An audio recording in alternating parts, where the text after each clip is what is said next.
বিসমিল্লাহির রহমানির রহিম। ঘুরি ফিরি আমার দেশ, কত সুন্দর বাংলাদেশ। প্রিয় ভিউয়ার্স, আমরা কবিতায় পড়ছি, বাবুই পাখিরে ডেকে বলে চড়াই, কুড়ে ঘরে থেকে করো শিল্পের বড়াই। আমি থাকি মহাসুখে অট্টালিকার পরে, তুমি কত কষ্ট করো রোজ রোদ বৃষ্টি ঝড়ে। যাই হোক, কবিতাটা অনেক লম্বা, এতবার লম্বা কবিতা বলা যাবে না। এই যে এখন বিলুপ্ত আমাদের দেশে তাল গাছ নাই, সেই বাবুই পাখির বাসা দেখেন, তাল গাছ কিন্তু এখন বিলুপ্ত নাই। আজকে আমার এই জন্মস্থান, আমি হয়তো বিভিন্ন পাহাড়ি ভিডিও বেশি করি, আপনারা দেখছেন আমার চ্যানেলে পাহাড়ি ভিডিওটা বেশি, কিন্তু আমার এই জন্মস্থানে এখানে এসে আমার ভিডিও খুব কম করা হয়।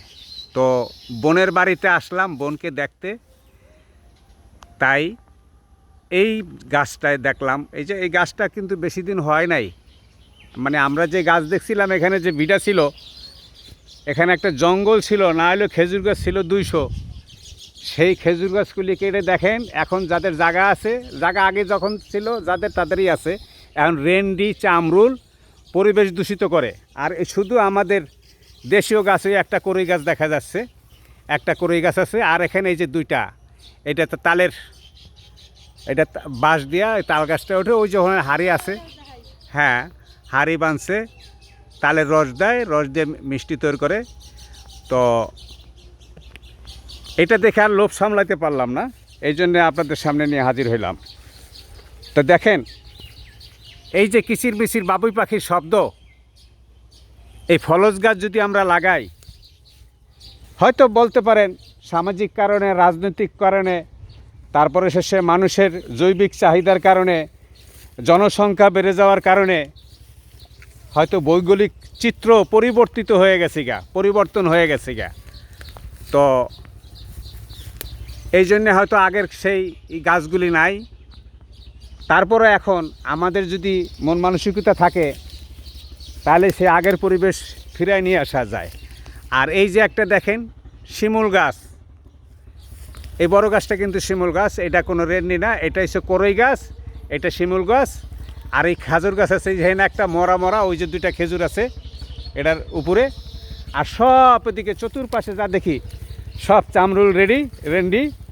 যখন ঝড়ো হাওয়া আসে, 200 মাইল স্পিডে যখন ঘূর্ণিঝড় আসে, তখন গোড়া শুদ্ধ এগুলো উল্গে যায়। এটা সম্ভবত জাম গাছ হবে, হ্যাঁ এটা জাম গাছ। এখন আবার আগে আমাদের দেশে এই সমস্ত এলাকায় এই জায়গায় আখ চাষ হইতো, এখন ঘাস চাষ করে পাহাড়িদের মতো দেখি, এখন আগে আখের চাষ নাই।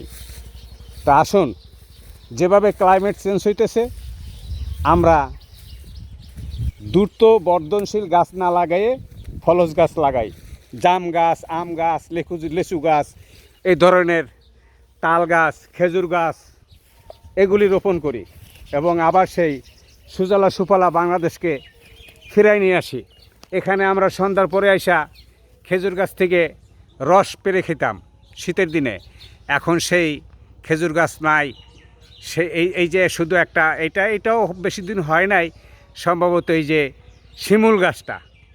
তো আসুন আমরা বেশি বেশি করে ফলস গাছ লাগাই এবং দেশটাকে বাঁচাই। আগামী দিনের শিশু সন্তান যাতে বেড়ে উঠতে পারে, সে বাঁচার সুযোগ করে দেখি। তো প্রিয় ভিউয়ার্স, আবার এরকম সুন্দর যখন বাবুই পাখির বাসাযুক্ত স্পট পাবো, আপনাদের সামনে নিয়ে হাজির হব। ভালো থাকবেন এবং আপনার প্রতিবেশীকে ভালো রাখবেন। আসসালামু আলাইকুম।